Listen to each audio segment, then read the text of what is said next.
think Santa is? Santa's always watching.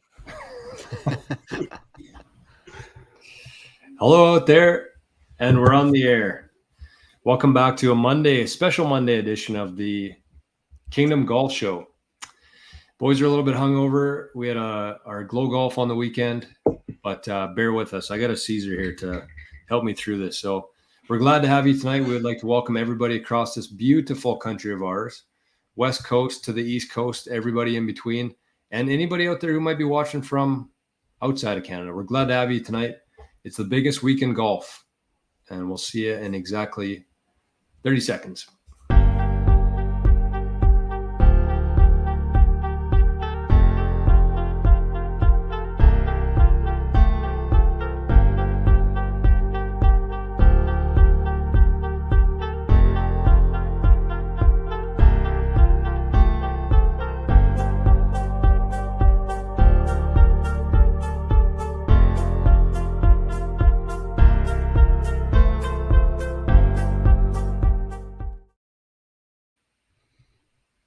What is up, ladies and gentlemen? Welcome back to the kingdom.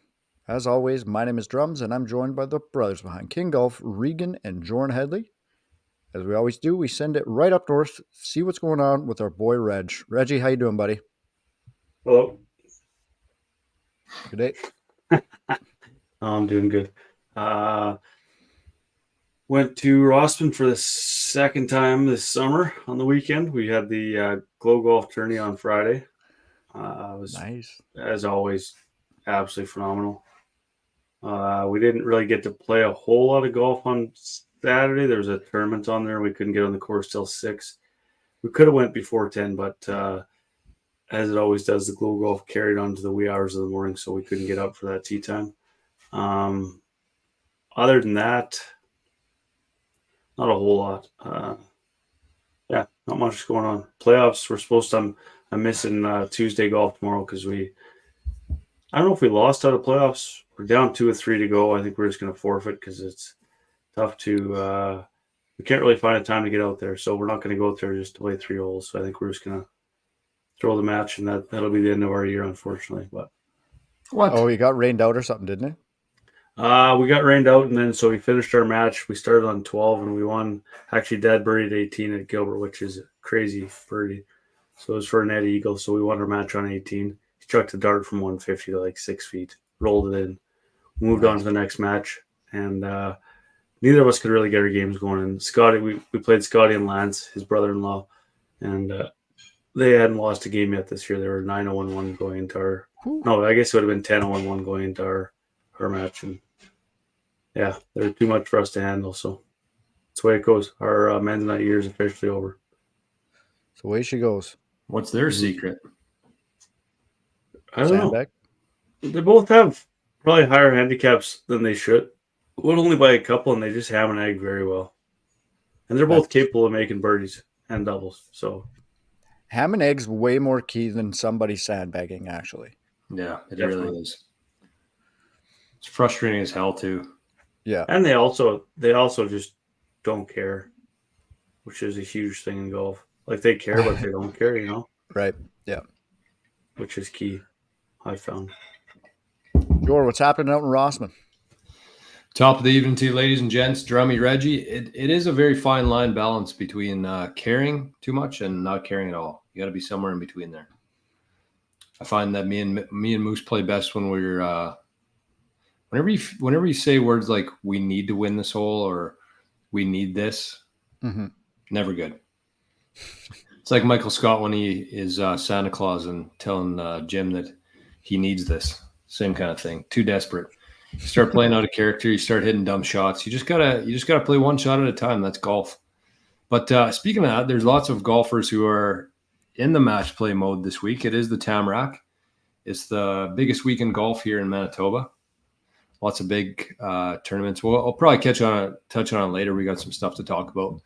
But no, it was good. It was a really fun weekend. It was way too late for me. I'm still paying the price here myself for.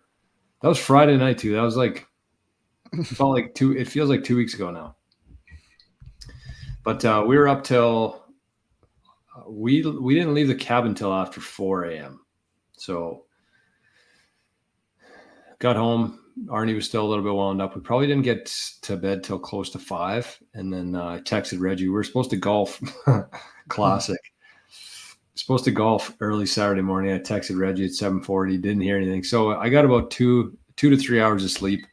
Thankfully, Dad was out on the course fixing some divots, and but mostly Dwayne. I think it was mostly Dwayne and Timmy who were the cleanup crew after that one. So big shout out to them, because it is it's tough. The Glow Golf, it's pitch dark, and you're trying to hit your ball. That's the main task, but you don't really think to repair your ball marks, fix your divots. So we tried this year to keep it mostly in the rough as per Dwayne's request, but there's a couple holes at Rossman. It's a very hilly, very slopey course, so Reggie could only find it, I think, on 6 out of 9 holes. So the other fairways were a little bit beat up.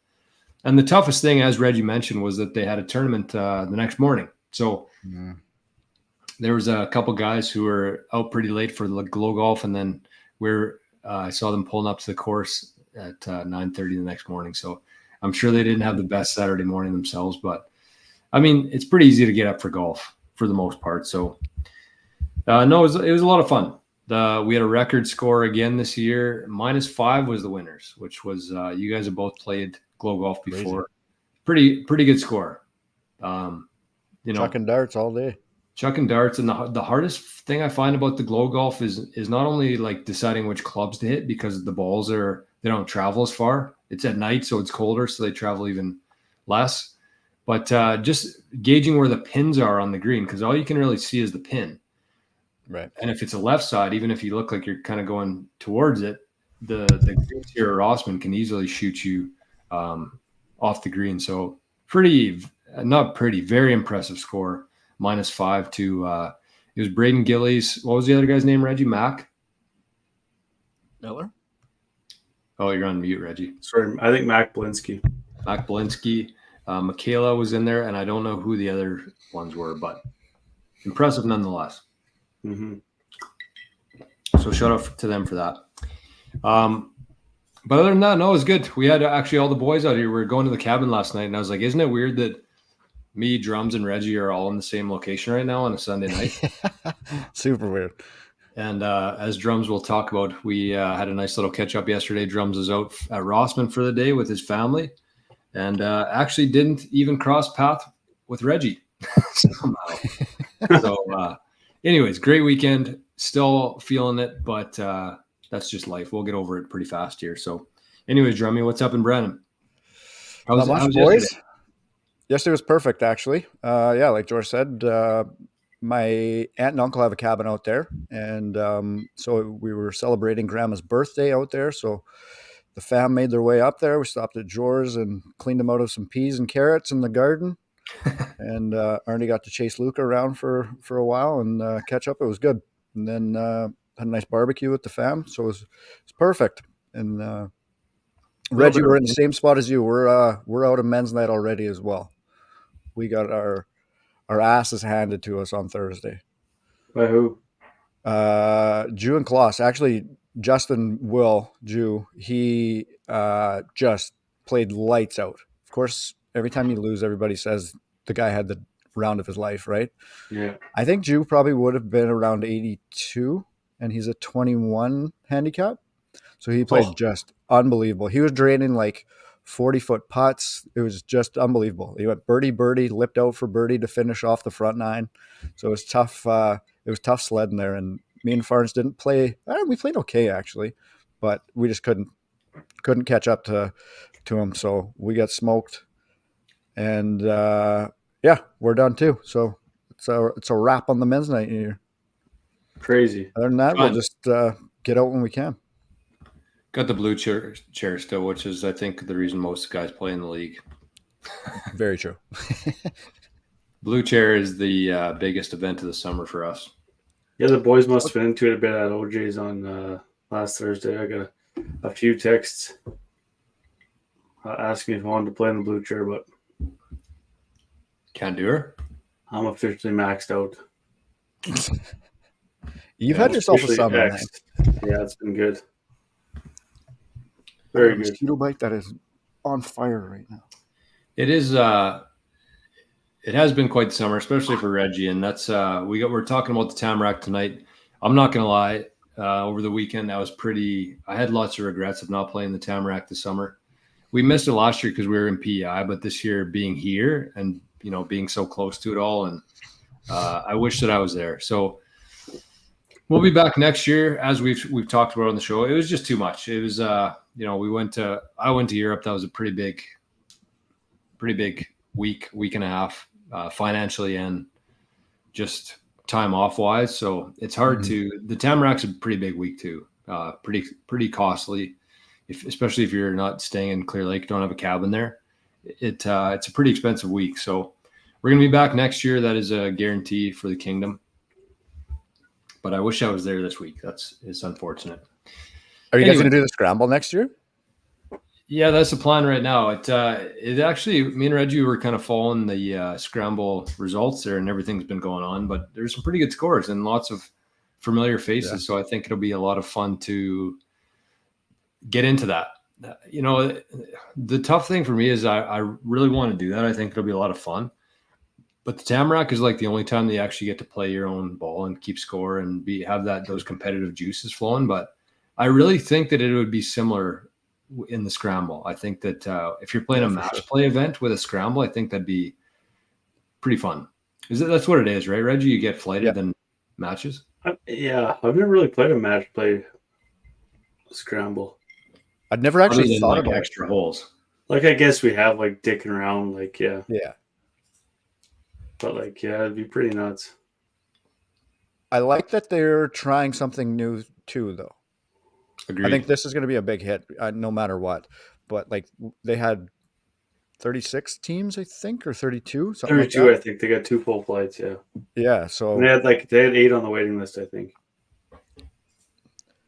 Almost better turnout than kind of what the men's is right now. So they had to figure something out to get everybody back in there, right? So, or keeping them. So let's try it. Smart move. I love it.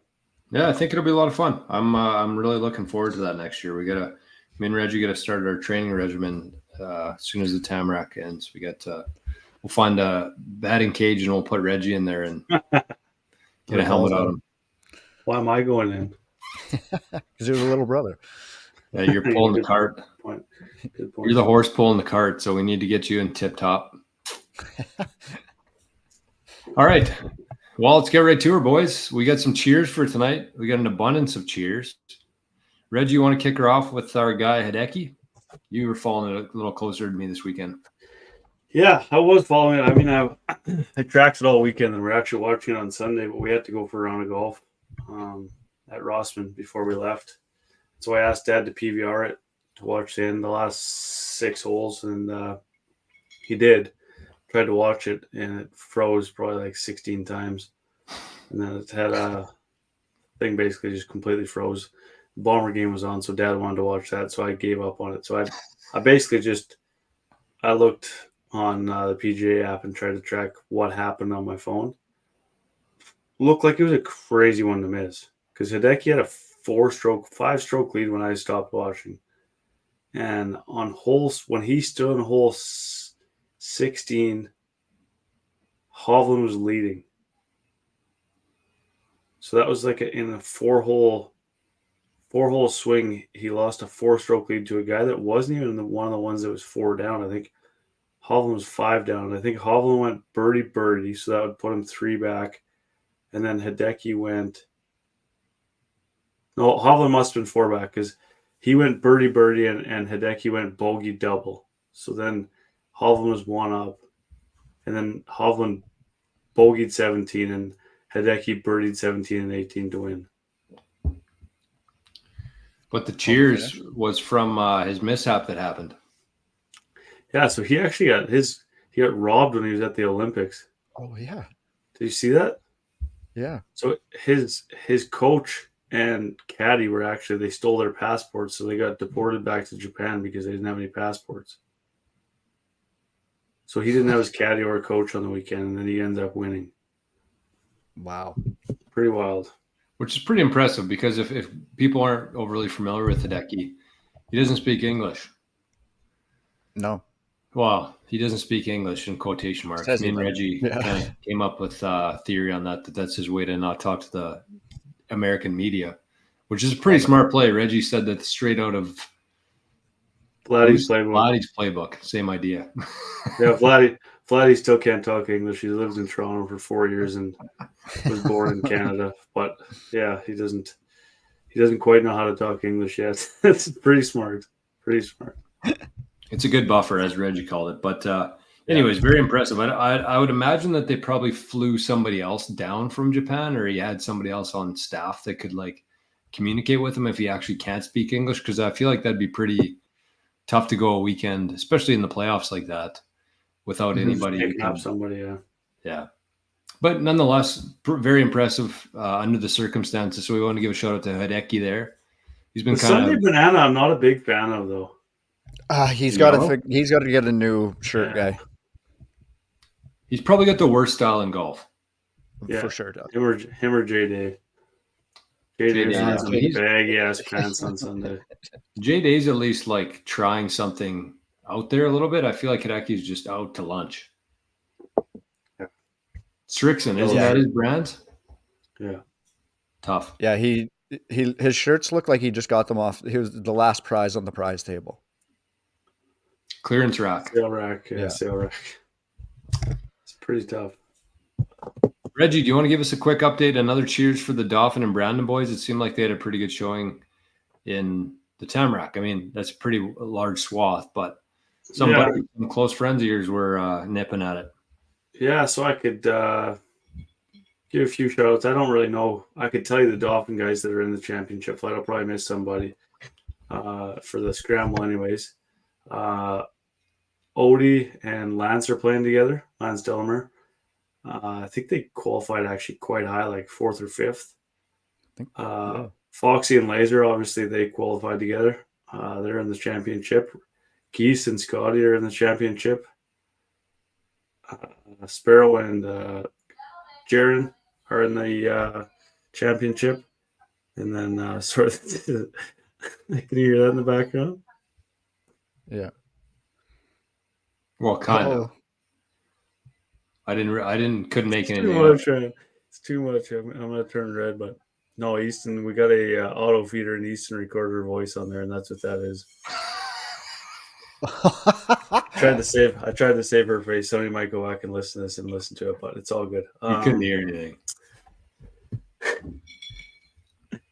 John Tomlinson's John Tomlinson's in the first flight. Christian Laughlin's in the second flight, and I didn't see a whole lot past there. Boston Carlson actually shot 1 over today, so he qualified for the championship as well. BK. So shout out to him. Shout out to those guys. A couple watchers of the show too, for sure. We're in the champ flight. Roscoe was in there. I think he was 3rd or 4th finish. I think he shot 2 under yesterday. Sorry, he's 1 over the first day and 2 under yesterday. Pretty good golf. Very good golf. Who else was in there? Boomer snuck into the champ flight. Yep. Evan Nautigal had a pretty good showing. I think he was the medalist, right? Yep. Yeah, he shot 7 under and then even. Not a bad first round. Grady Chuback, I saw today. I Googled him after because I wanted to know where he's from.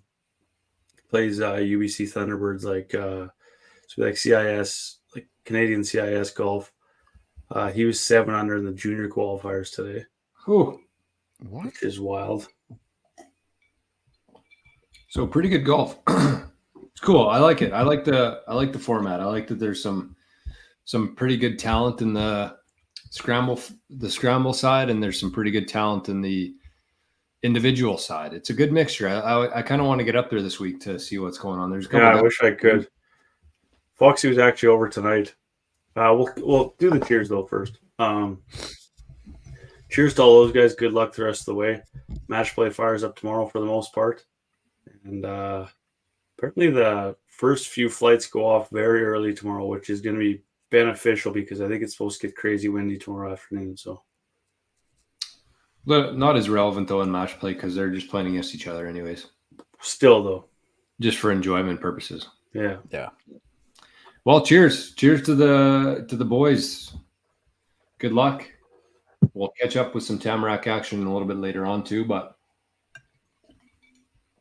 some pretty good golf from. Actually, Odie and Lance play Jew, Will, and Klaus tomorrow. Do they? Oh, do they? Yeah. And the winner of that plays the winner of Fox and Lance and remember that Lau Meek that I played and he had that thing on the end of his putter? I wonder if they'll be expanding the scramble next year. I'm guessing they have to, right? By popular demand. Yeah, I heard actually. Well, we'll get into the Tamarack talk in a little bit. Okay, well, a couple more cheers here. We won't take as long on these ones. Big shout out to JP who aced in our league night on Thursday night. He aced hole 14, which is a doozy of a hole. Hard to hit the green, never mind hit the hole. Is that the one that slopes left, right? The second one right after the really tough par 3. Oh, the one right up the hill. No, that's 13. No. So there's the one that slopes like crazy left. Yeah. The green does. Yeah. So he got an ace there. He's actually the second guy to get an ace in our league history. Both him. Come on. So his second ace, both were on league nights. We were talking about the other day. His other one was in Shiloh about 7 or 8 years ago. I was in his group when he got it. But I don't think we were actually playing a match. I think we went out there for matches, but some guys went home because it was storming. Some of us stayed because we just wanted to play golf. And I think he got an ace on that night. So we've only had 2 in the league, and both of them have been JP. So pretty impressive. We had a bit of a chat afterwards. Maybe I'll table that just to help us get through the cheers here. The aces. So that's big shout out to JP. Cheers to him, and also to another good buddy of ours, Harley. Harley took his girlfriend Emily out to Poplar Ridge. I think they were playing today, maybe for her birthday, and popped the question. So a couple shout outs there. 1 for proposing on the golf course. 2 for wearing a King golf hat. That's Harley's number 1 in his repertoire there. Dal had a King hat when he proposed. So if you're ever looking to get proposed and you need a guarantee yes, just throw a King golf hat on. I had one on as well. Did you? There you go. Sunday best. We should start a little album for all the boys who proposed in King golf hats. But anyways, big shout out to Harley and Emily. Congrats on the proposal and congrats on the yes. So JP, Harley, cheers, boys. Salute. All right, so going back to the ace thing there, we were talking about it at OJ's after the ace. And apparently there was an ace pot. There was a course, I forget where it was. I'm pretty sure it was in Manitoba, but somebody finally hit an ace. They've been doing an ace pot forever. And somebody finally hit an ace, and I think they got $60K. Ooh. So $60,000? Yeah, like that's how long it took for somebody to get an ace. I think it was open too. Like if you just went to the course for a round and you wanted to be part of the ace pot, I think you could just pay $5 or $10 and get in on it. So it wasn't like a men's league or anything. It was just like an open invitation to people. But yeah, somebody walked here with 60K. But you guys have anything like that for your men's night, Reggie? I think we should maybe start something like that next year in our league. Yeah, there's a hole-in-one pot for sure. Is there? Yeah, I think you just get $500 to get a hole-in-one. So basically just pays the beer tab. Yeah. Pretty smart, honestly. Yeah, it is for sure. We've talked about it before, but it's one of the biggest scams in history is getting a hole-in-one and having to buy everybody a drink. Well, Nick was talking on the weekend. He said when he got his on 7, somebody just got one the week before on number 3 or something, right? So it was like $2,500 then, and then he got his, and it was like $400, I think, or $500 maybe. And 7 is 3 times the length of hole 3. They should definitely have a separate pot for hole 3. Is 7 the same difficulty as 6 at Rossman? What do you mean? 6. In terms of how hard it is to make a par? You think 6 is hard to make a par? I think 6 is an easier par than 7. Oh, a 3. Sorry, I would say it's almost equally as hard to make a 3 on 7 as it is on 6. I see what you're saying. Yeah, I think gotcha. so. Well, Yeah. they're pretty much equal if you really look at the map. Like you got to have pretty close to the same scoring average. Yeah, like not to par, but numbers. Yeah, really. I mean, the one thing that 7's missing is a huge bush staring at you on the left side. Yeah, but Tempting you. it's a very hard green. Like I know the green's hard on 6, but at least you know what it's doing all the time. Yeah, no, you're right. Probably right. So something to implement maybe next year is the ace pot for the league. Yeah. Should. So he didn't get anything for getting it then in the league? Either time? Just a congrats. Tough. And the boys were just scrounging drinks for free.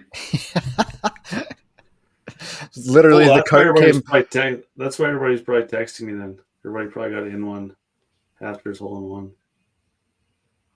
They were 2 groups in front of us, and the beer cart came up shortly after. Like we were still on, he got on 14, we were on 13, and the beer cart came, and she was just like, "You guys need anything?" And Jew was just like, "Go find JP. Tell him he's buying everybody a drink." So she took off, and then she came back like 10 minutes later, and she's like, and Drew's like, "What did he say?" And she just gave the thumbs up. He's like, "All right, boys, let's go." That guy's wild. Yeah, we were playing a match too. We were, I think, 2 groups behind them, and the guys we were playing against weren't really drinking too much, and so he got his hole in one. Me and Moose grabbed a beer, and we're like, "Well, it's on JP." So they're like, "Okay, well, I'll get a couple Gatorades." So I just threw a couple Gatos on his tab just for Unreal. make him pay. It is kind of a messed up rule. Yeah, it's stupid. So stupid. But how does that ever change though? That's the thing. That's the question. Like, how do you change do? something like that? That's kind of like an unwritten rule. Yeah. Like actually, what would be the? I just think it has to start with one course. It's the same as everything. I think it just has to start with one course, and then it snowballs to somewhere else. And then Neepawa says they're not doing it anymore, and then Minnedosa says, "Yeah, us either," because it's the dumbest rule in fucking golf history. Probably. It's not really the courses though. That's the issue. But on a men's night, I'm saying. Oh yeah. Yeah, and a men's night, and I think the pot, the hole-in-one pot takes that away too. At least the booze is covered no matter what. Yeah. I think you could say that. I think the courses should actually say that if somebody gets a hole in one, they drink for free, but it has to be them drinking. Only them. Yeah. That'd be fair.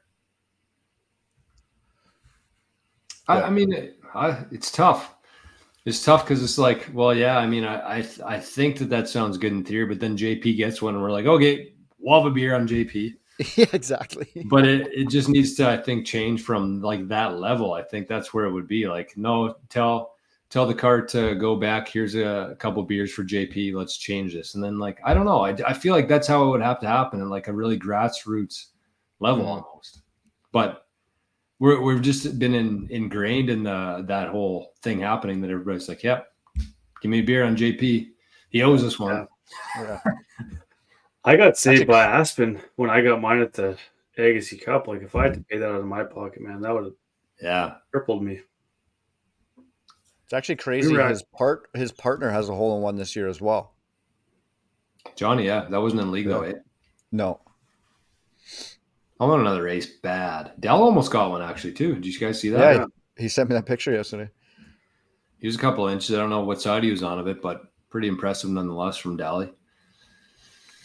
Let's do some around the greens, Drummy, and then we'll get to maybe some Tamarack chat, and then we'll do the fix your divots, and then peace. I got a stroke saver. Nice. Did you guys see this video out of South Africa? Right off of the golf course, right on the patio, people eating their dinner. 2 lions killing, what do they call it? An impala, which I guess is like their deer, essentially over there. Mm-hmm. So these 2 lions take this deer down, and they're munching. And then all of a sudden, a pack of hyenas come, and the lions scatter, and the hyenas start going to town, and then a crocodile comes out of absolutely nowhere and starts chasing the hyenas away. Just complete mayhem, like 20 yards away from people eating their supper. Just What? completely different world. It's nuts. On the golf That is course? a different world. Yeah, on the golf course. Yeah, right on the green. 18th green. Was on the green. Jeez. Yeah.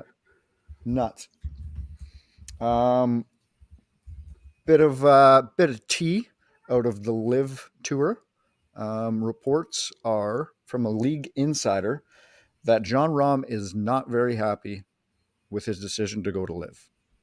Now, obviously, there's no name with the person that's leaked this information, but it sounds like this person is kind of close to John and saying like 100% if he could just write a check and give the money back, he 100% would. And I don't think that's that shocking, just kind of seeing Rombo season play out, really. Like, went from top of the world. I'm sure in his mind there was something in his mind, obviously, that said, I can make this work and be part of this, growing this. And unfortunately, it hasn't really happened for him. He hasn't had an amazing year play-wise, and his name's out of everybody's mouth, and his stock has severely dropped. So why do we think that is?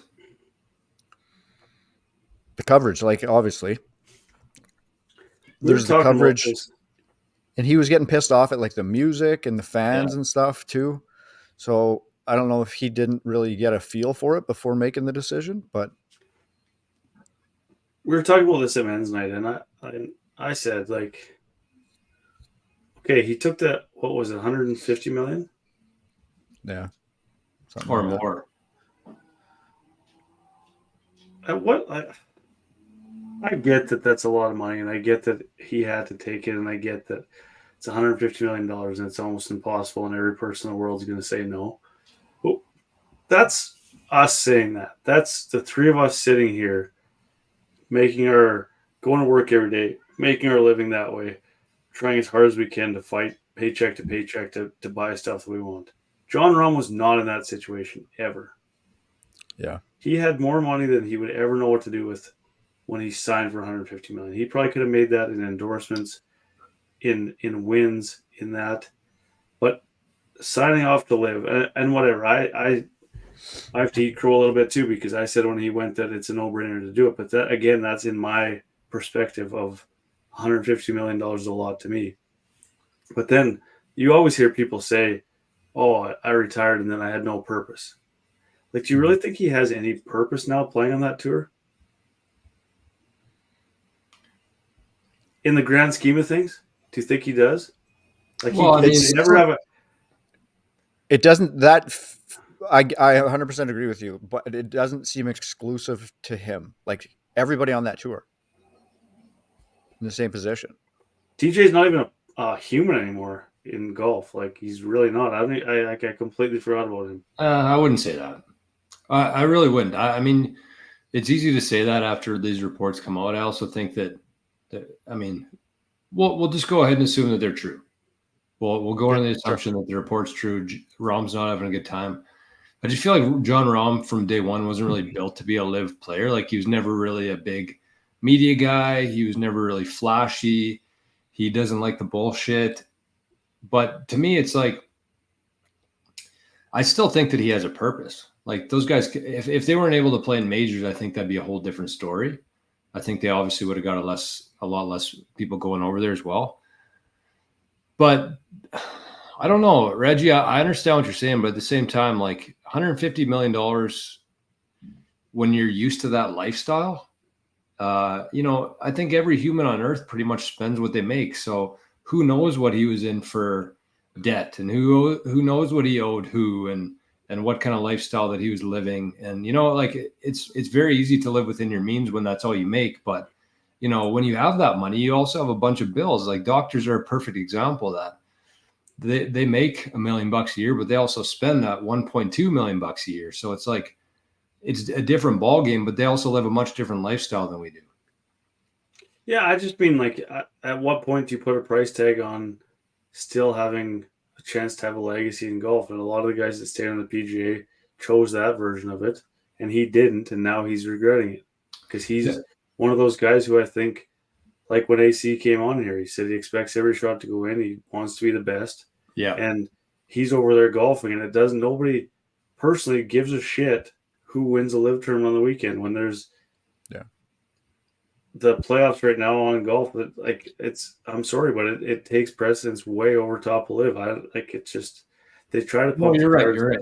Brooks Koepka won on the weekend. Like, who Okay. cares, kind of, right? I don't know. Like, it just feels like they're winning exhibitions. That's what it feels like to me when they win on live. And Yeah, I think that's where the disconnect would come from. Is just like live is it's a different style of league. It's a different vibe out there. And John Rahm is, as you just mentioned, probably one of the most competitive guys, not on tour and golf, but like in sports. So Yeah. it would be very difficult, I think, from playing every week, like playing competitive golf every week, whether regardless of what tournament, he's showing up to win it.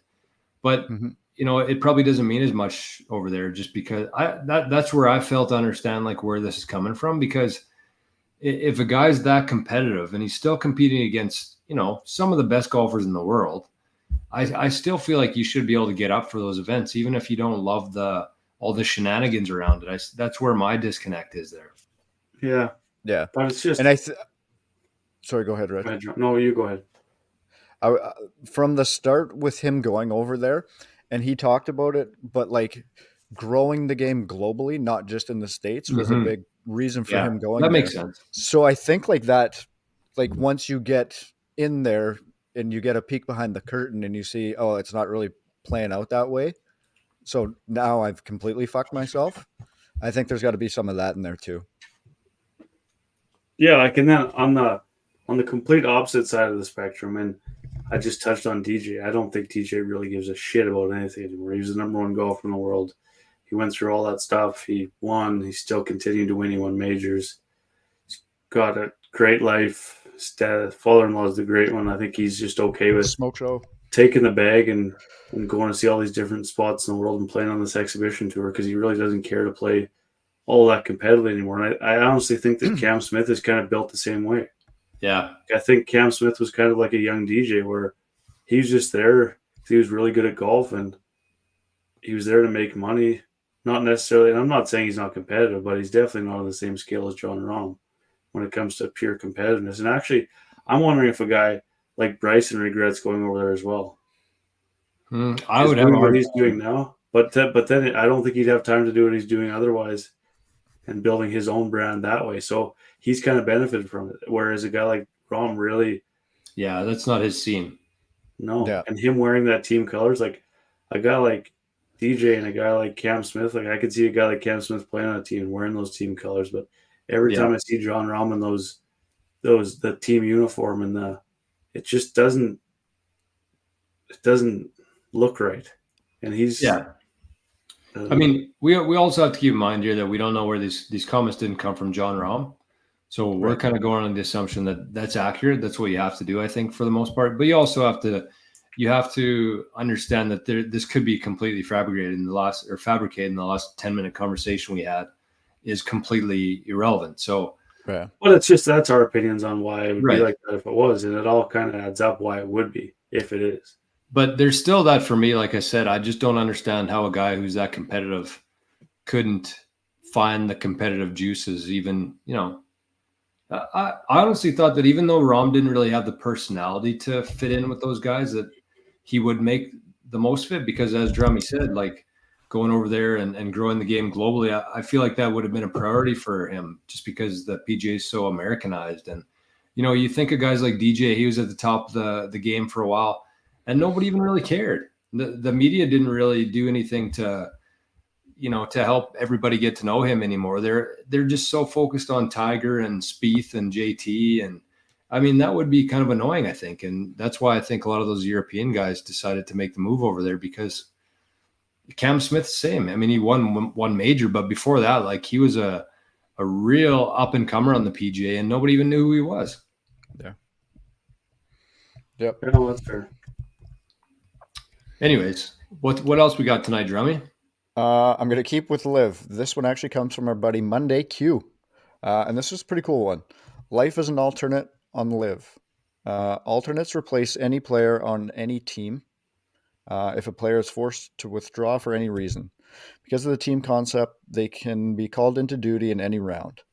So this week, Ben Campbell, who travels to each live event as an alternate, replaced Sam Horsfield, who was forced to withdraw with an injury. It was the third time this season that Campbell had to step in. In Miami, he replaced Cam Smith for the final 2 rounds. Houston, he replaced John Rahm for the final round. According to what do we got? According to who the people I spoke with, Campbell gets all expenses paid plus 10 grand per week if he doesn't play. So travels wherever they go, does whatever they do, just doesn't get to play the tournament. He practices all week, plays in the pro-ams. If he plays 1 round, he gets 1/3 of the last place money, or around $17,000. If he plays 2 rounds, he gets 2/3, and then obviously so on. Campbell plays full-time also on the Asian Tour earlier this year, on the road for 11 consecutive weeks, going back and forth from Live to the Asian Tour. So this guy's putting on the miles. No doubt. But still, pretty good gig if you take into all the accounted.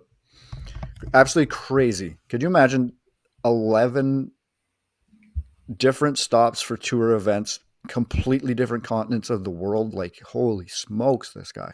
Yeah, when do you practice?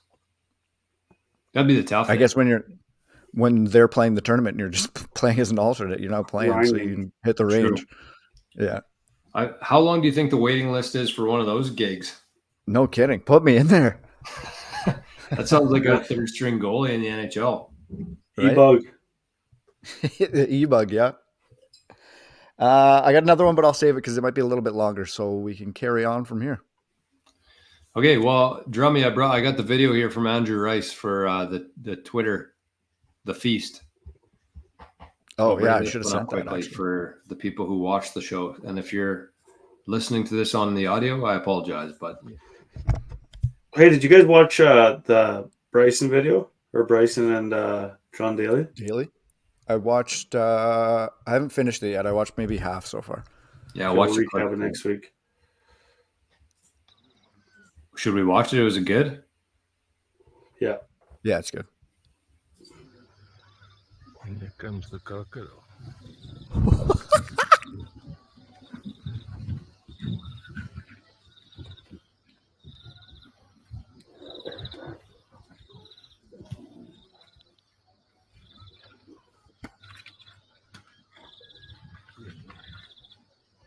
Like, are those hyenas really scared of that crocodile? Yeah. Like, why though? Like, couldn't they just all attack him?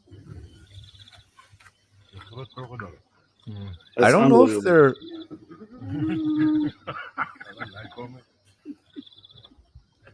I don't know if a hyena's got like a big enough jaw strength to fuck up a crocodile that much.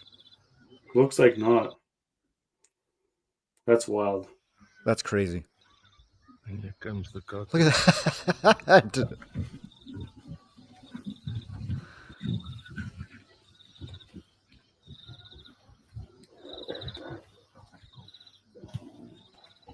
The croc just slides in. Moths it up. Yeah, I think Drummy's probably right. I don't think the hyenas could, like, where would you even attack the croc there? The neck, I don't think they got a big enough jaw to do that. It's kind of weird. Like a lion's. Yeah, lions. A lion probably could take a stab at it at least. It looked like the lions cleaned up the majority of the kill though, and then the hyenas came up for the scraps. And then the croc came sliding in. What a shit show! Circle of life, baby. Oh, the other one I had, Jor, was Patrick Laine to Montreal. You Habs fan now, or what's the deal? No, never. I didn't see that though. That's kind of exciting for him. It's good to get out of Columbus for a while. What a shit show of a city that is. Yeah, straight into like the second biggest hockey market in the world to get more scrutinized. Yeah. Good for him though. He was one of my I had a couple favorite players throughout my hockey life. Kovalchuk being one, Laine being probably two. Great shots. Kovalchuk was a little bit rougher around the edges than line. He's a bit of a softy, but good to see. He deserves. He's a good shit, I think. But kind of got ripped in Winnipeg. So that's the end. That's the end of the road, Drummy. Yes, sir. Okay, well, we're actually 45 minutes into this thing. I thought we were going to get a little bit more Tammy talk into this, but I mean, we actually covered the majority of it at the start. So, is there anything else you guys want to add to the Tamarack, or do we just pick up next week?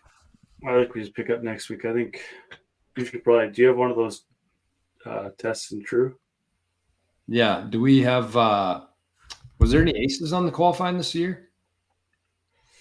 I didn't see anything, but I didn't really see. So I wanted to give a quick reverse shout out to Golf Canada for, or it might have been Sport Canada. Anyways, I saw Thomas Friesen. He was in. Where is that? Where is he this week? Did you see his Instagram? I was chatting with him yesterday. No. But anyways, he posted a picture from. He's not at the Tamarack this week. He's either covering or playing. I'm pretty sure covering, but he might be playing at a big event that Golf Canada was putting on, and I saw a bunch of flags there that I didn't. It was like Golf Canada flag, and then Pride flag, and then every Child Matters flag, and then the last flag on there, believe this or not, was a Black Lives Matter flag, just randomly thrown into the mixture there. And then finally, after all that, a Canadian flag. So I want to give a reverse shout out to whoever made that decision to include Black Lives Matter. Not that Black Lives don't matter, but the organization itself is probably one of the most corrupt and piece of shit organizations out there. So reverse shout out to them for that. They must have missed the memo on where all those funds were going to from Black Lives Matter. So anyways, I'm sure, I don't know if Thomas will appreciate that or not, but it's just too much. Like, I just don't understand the need for, I get the pride, I get the other stuff kind of, but why? I don't know.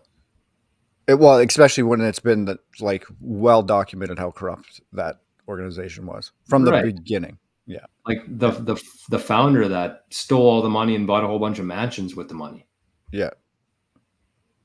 So I guess Sport Canada didn't get the memo on that. But anyways, so the fixture divots, that's my pet peeve for the week. Putting those flags ahead of the Canadian flag at a Canadian golf event.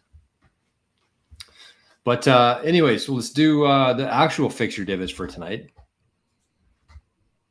Let me just bring this up here quickly. This is a pretty good. I thought this was kind of timely for the Tamarack too. This one from Brett Jans, who's a back-to-backer on the fixture divot. So tonight's segment is brought to you by our friends over at the Prairie Scratch Tour. Outside of the Tamarack, I would say definitely the most competitive out.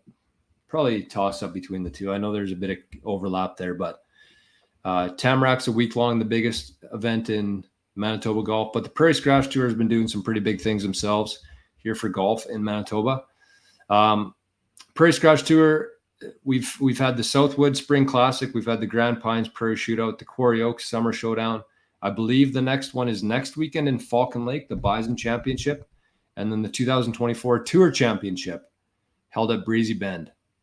So every one of these events includes two divisions. If you're not familiar with the Prairie Scratch Tour, they got two divisions, one for the amateurs, like the everyday, every age, and then the Legends, which I'm thinking is over 50 or maybe 60, but they got a bit for everybody there. So if you want more information or to register an event, I'm thinking it's a little bit late now for the Bison Championship, but if you're a competitive golfer, you want to start playing a little bit more competitive golf, definitely check out the Prairie Scratch Tour on Instagram or visit prairiescratchtour.ca. Drummy. Like George said, this one comes from Brett Jans, and it is guys pouting and being miserable to play with when they're playing bad. I can be kind of guilty of this sometimes too. I get pretty pissed off, and then I'm just a lump on a log as soon as I get too pissed off. So it's just trying to find that good balance of, yeah, whatever, be mad at yourself, but don't let it affect anybody else. Don't let it affect how you're playing as a playing partner. Almost, it's it can be almost as important as how you're playing yourself as how you're affecting the rest of the group too. So don't be that guy. Tone it down a couple notches on that. It is tough. It's a tough thing to do. We've all been there where we're having a shitty round, an important round. We're not playing our best. It's very easy to get down in the dumps, but you always have to keep in you have to remember a couple things. Number one, nobody's going to remember what you shot. They're going to remember how it was to golf with you. That's it. And if you're, you could have shot -5, but if you're a piece of shit, they're still not going to ask you back. So shooting low isn't what turns other guys on in terms of finding golfers to play with. But the second part there is like, it's like I said, it's very easy to get into that mindset, but guys gave up. They probably got families. They probably got kids. They took 5 or 6 hours of their day, their time, and they want to enjoy it. They paid $75, $100. They took some time. They don't care what you're shooting. Nobody really cares what you're shooting. So just try your best to, keep in mind how irrelevant it is in the grand scheme of things and focus more on just trying to be a good partner and a good playing companion. And it is tough, but, I'd say just do your best, especially at the Tamarack when you're playing with guys you've never played with before. You don't really know. You never know where some of those relationships and connections are going to lead later in life. So don't worry about the golf. Just worry about having a good time and being a good playing partner. And then, like you said kind of earlier, sometimes that actually turns you around. If you just end up sitting back, relaxing, shooting the shit with everybody, you might get back into the groove. So you certainly will not get out of the funk if you're just a piece of shit. Being a grump hurts everything, benefits nothing. Nothing. Benefits absolutely fuck all. It's just like, why? Troy, you said guys take 6 hours out of their day to go out there and play. So are you. Yeah. Right, exactly. You're sacrificing stuff to be out there, and you're going to get mad because you're golfing bad? Oh, good. Sweet. Why go so then? Stupid. It's such a foolish thing to do. I feel like a lot of the times when people are like this, it's when they have the luxury of playing all the time. And then when you stop getting to play all the time, and you only get to play that once a week or twice a week, and you realize that, like, when you're playing 4 or 5 times a week and you're playing bad, then it's like, okay, I'm going to get grumpy now because I'm having a bad day. But like when you're playing once or twice a week, like you can't waste time being mad about your golf game. No. There's just no sense doing it. I mean, why? Why are you mad? You're playing a sport. You don't go to rec hockey on a Thursday night and you miss a couple bad passes and go back to the middle of the bench and hang your head. Like, you don't do that, but it's the exact same thing. I mean, it's like a direct comparable. Maybe you take golf a little more serious than you take hockey, but you're not going to be that guy at hockey. So why are you being that guy on a golf course? There's nothing to be mad about. You're playing for 4 hours on a pristine golf course with people you like.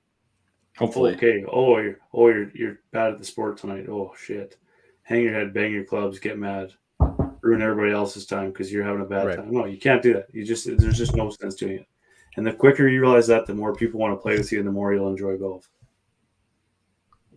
You play better when you're in a better mood. Definitely. And shout out to Steve Valcourt too, because he said on here kind of the same thing. People that are not having fun and killing the vibe, go home. Mm-hmm. Exactly. A little bit more straightforward than correct, but true. Same idea. Yep. Okay, well, I got a quick timeless tested and true here, and then I'll get out of the way and let Reggie give one of his stroke savers because he hasn't for a while, so we'll give more time to that. But this is a big one, and this was kind of timely for the Tamarack. I just wanted to give I don't know how many people who are playing the Tamarack will be watching this at all or in time, but the one thing about golf, especially match play, is nothing. The hole's not over. The match definitely isn't over until the final putt is made. You have no idea. Even at the pro level, guys, nerves get in the way, brain farts, anything could happen on the golf course. So never put yourself in a mindset where you're out of it. Until that last putt goes in the hole, the match is not over. I've been there on both sides of it many times in my life. And I've also been somebody who's given up before the match is done. And I think back and think, if I just would have realized that I still have a fight in this, I actually could have, pushed it, or I could have came back and won it, or whatever it is. But when you see whether you're playing bad or the other guy hits a really good shot, you start running through things in your mind and you start playing out a future that you really have no idea what's going to happen. You're just kind of assuming that they're going to hit a good shot. You're assuming they're going to make that 3-footer to win the match. When in reality, nothing is a guarantee until that ball's in the bottom of the cup. So just keep that in mind. I titled this one, Never Say Never. And it's true. Just always remember that until the ball is in the cup, you're still alive. So true. Like incredibly true, actually. We, that match on last Tuesday, like we were down 1 going into 17 and Dad par 17 with a stroke and Birdie's 18 with a stroke and we win the match. I thought we were toast after 16, and it's just like that. It just happens just so fast in match play. And there's been so many stories. I mean, you could ask anybody who's ever played in the Tamarack how tough it is to close out 15 to 18 at Clear Lake. Yeah, exactly. Like incredibly hard. And you think that you're fighting it, trying to chase. Imagine being the guy with the 2-shot lead with 4 holes to go, and all he has to do is tie a hole. So you start playing differently. Yeah, it's totally different. Yeah, for sure. That's a good tip. And I mean, even if I've been in matches before where I was 5 up and the guy came back, I've been in matches where I was 5 down and I've come back. It's until the final putt, the ball's in the hole, it's not over. No, that's right. Anything that's what I was going to say. Sorry. I was watching that golf action on the weekend, and it was actually really interesting to where you said the pressure gets to guys when it comes down the stretch. Like those guys are the best players in the world, and they got to hole 18, and it was Eric Cole was 8 under for the day. All he really had to do was block one out to the right, and maybe scramble for a bogey, and he hits one in the water. Like the only place he couldn't go to, and he's one of the best players. Like, I mean, he's top 50 in the world, and he hits it in the water. And then his playing partner Cam Davis is also in the same boat. All he has to do is par 18, or bogey 18, sorry. And he's on there. He blocks out to the right, and then he snap hooks one into the water. And then he's got to get up and down for bogey to make that, and he didn't. But it ended up that the double got him in still. But it's like those guys are the best players in the world, and it comes down to it. And you think that next tournament doesn't matter to those guys. You think it's just playoffs and it's just like another event. Like those guys are gripping it so tight because that's like their, you know what I mean? And that's how a match could be for someone at the Tamarack. You never know. They might not have won a match before, and they might have collapsed before. You don't know what they did in the past, right? They might have all these bad thoughts going through their head too. And like you said, Jory, you quit and you start trying to force stuff when really maybe you don't have to. You just keep playing your game and ride it out. But yeah. Well, you just start. I mean, I've been there before. A guy hits a good shot, or you get down a couple holes, and you start playing out scenarios in your head that are only in your head. They're not reality. And only negative too. Yeah, usually negative. So, just anybody out there playing the Tamarack, especially at Clear Lake, with those last 3 or 4 holes, as Reggie said there, anything could happen. Whether you're 5 down, 7 down, even like it's never over until that last putt's in the hole. So. Anyways, Reggie, what do we got tonight for the main event here? Reggie's Stroke Saver.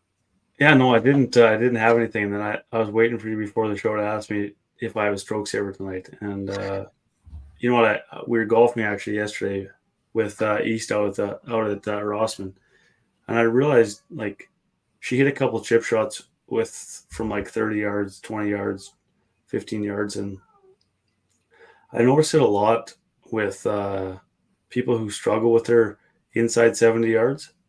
The biggest thing that I noticed that they make a mistake on is just their tempo is so off. So they think that they could take the same backswing that they do from 30 yards as they do at 70 yards, but then come down slower from 30 yards and top it, or come down quicker from 70 yards and pull hook it. Where is my tip is just anywhere. And that's, as you guys know, that's would be for sure the best part of my game is 110 yards and in, 130 even, just because it's all wedges and control and tempo. But all you really have to do is just, it's like the clock tip that you gave before, Jor. I mean, you just have to take it back with the same tempo at all times. And if you want to hit a little farther, you just have to take it back. But the biggest thing that you have to do is just maintain tempo. And I told Easton that, and she hit some really good wedge shots after that because she's just focused on tempo, not so much how far or hard she had to hit it, because she just knew if she wanted to hit it that far, you just have to take it back that much farther to hit it. And it's crazy. Chipping's the same way for a lot of people. They get so quick taking it back or quick throwing it down that there's just so much. Your body's not in time with your club in your hands, and that's why people struggle so much with that. But yeah, it's crazy actually how easy it can be, like how easy the motion can be from 70 yards and in, and people make it a lot harder than it should be.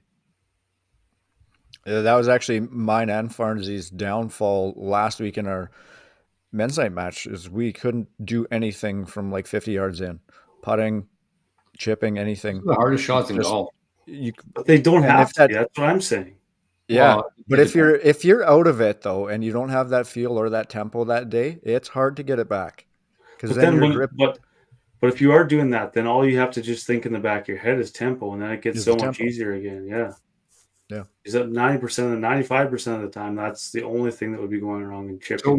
So explain though what you mean by tempo, just in case anybody's listening to this who's not. Well, a lot of the times when people are quick hooking them or say popping them up, like the quick hook would come from, and quick hook, obviously everybody knows what that means. Like it just gets absolutely buried, and it's a quick hook to the right, and it's just all you got to do is just take it back how far you need to hit it that distance, and then come through at the same speed as you're taking it back at. Obviously, you can accelerate a little bit, but it doesn't have to be hard. Like East was taking it back pretty short, and then if she had to hit a little farther, she would just try to really get aggressive on the downswing to hit it harder, and then everything's just off timing. It's just, and it's such an easy thing to do, honestly. And the reason for the scoops and the pop-ups are if you take it back quick and then try to come through slow, then your body's already through, and then you pop it up,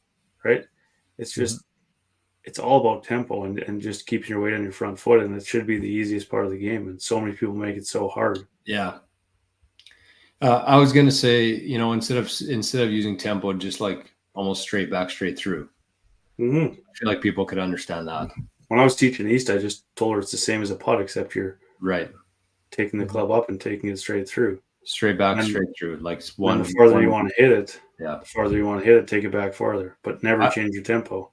I also think that part of the issue that a lot of guys and girls have with the 50, 60, 70 yard shots is they feel like they're so close to the green, and they think that they should put it within 2 or 3 feet because they're so close to the green, and they overthink it, and they try to do too much. They might go for a spot on the green that they shouldn't necessarily do, instead of just kind of like putting it on the green, especially if you're, you hit a drive and you're 50, 60, 70 out.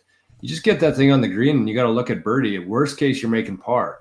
But if you start trying to get too cute and firing at pins because you feel like you're so close there, I feel like that's when guys run into a lot of trouble and overthink things. Yeah, definitely. I think that Des proved me right with that at Oak Island, because I don't know if I talked about this on the show or not, but when Skylar got a hole-in-one on hole, what was it, 16? Yep. 16, I think. It's like a 200-yard over. No, I don't know if there's water there or not. Yeah, I can't think right now on live show. No, there's not. But I was like, that's got to be one of the very rare cases somebody would get an ace on that hole. And he's like, no, actually, that's one of the most popular hole-in-ones because guys just walk up and hit it. They don't try to do too much. They don't overthink it. They don't start firing at flags from 200 yards out. They just hit it and try to hit the green. And sometimes it goes in, sometimes it misses. But it's usually when guys try to get too cute and they, put too much pressure on themselves that they should be putting this, their expectations of themselves and based on where they are. Mm-hmm. It's a good one, Reggie.